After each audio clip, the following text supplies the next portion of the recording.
Hello everybody, this is your boy NCSO7 here, and welcome to another review video. And a while back, not too long ago, I made a review video on Sonic Forces and basically said that I would try my best to play through more Sonic games as time comes forward. And the time has come now that I've finally finished Sonic Mania for my first time. I got the game back in 2017, but I never actually beat the game until, well, like a few weeks ago, actually. But anyways, with that out of the way, let's get into this review on Sonic Mania. Now, we'll start off with the presentation, and oh, is it so good. Basically, there's nothing really that crazy about it. Comparing it to, like, 3D Sonic games to this game, like, 3D Sonic games always have to have a very specific tone or something like that. And they don't feel like they're necessarily made out of love. Sonic Mania, on the other hand, does feel like it's made out of love. It basically has a style similar to that of the Genesis titles, like Sonic 1, Sonic 2, Sonic 3, Sonic and Knuckles.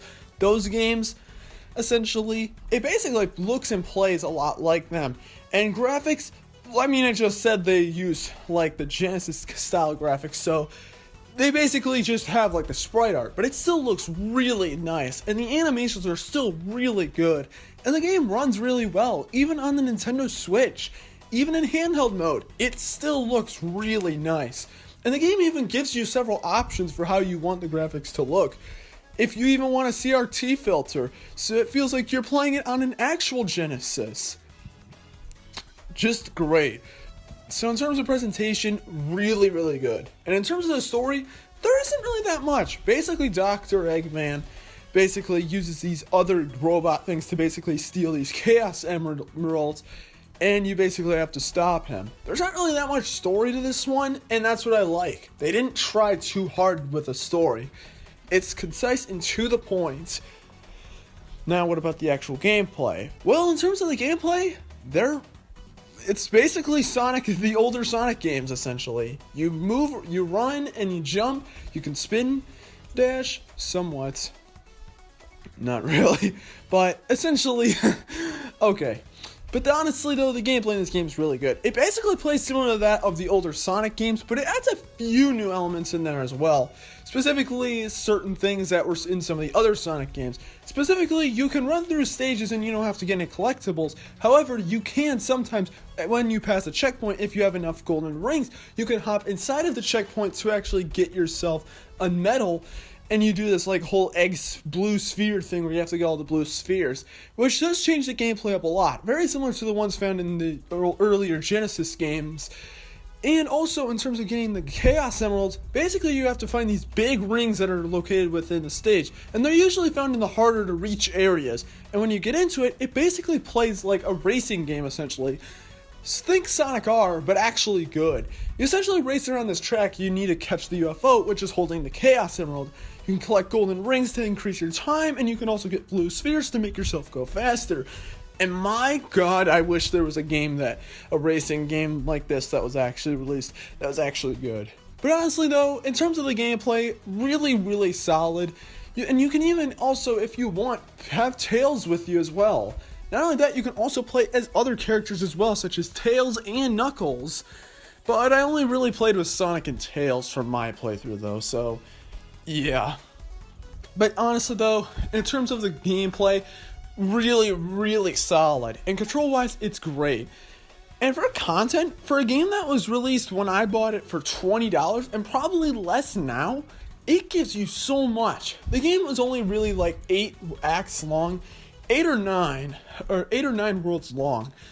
But there's so much love put into them, and there's only 2 acts per world. However, they are much longer stages, so it definitely will take you some time. And you can also go for 100% and get all the Chaos Emeralds and all that jazz to get the true ending. But they also have other stuff as well, such as some extras, some time attacks, and a good amount of stuff. There's a lot of love put into this game, clearly. Heck, one of the bosses is literally just Puyo Puyo.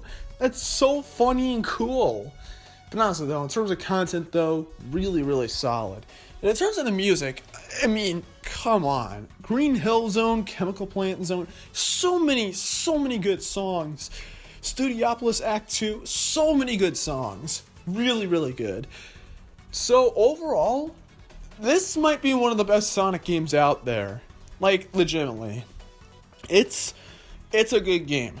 Now, that doesn't mean the game doesn't have any flaws at all. There are a few things that can kind of irk me, with some level design being a little But to be honest though, when you really look at it as a whole, Sonic Mania is a great game. It was clearly made through developer passion. They wanted to make a good game and put as much love into it as possible.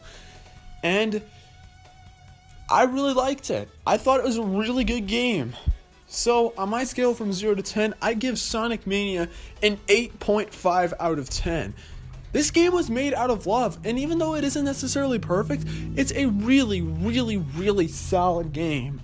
But those are my thoughts. What are your thoughts? Let me know in the comments below. And if this is one of your first time checking out my videos, please consider hitting the subscribe button and liking the video, because it's very appreciated. And I will see you beautiful people next time. Peace out.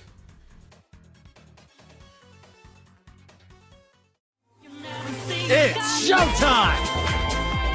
Did you enjoy the show? Well, time for the highlight.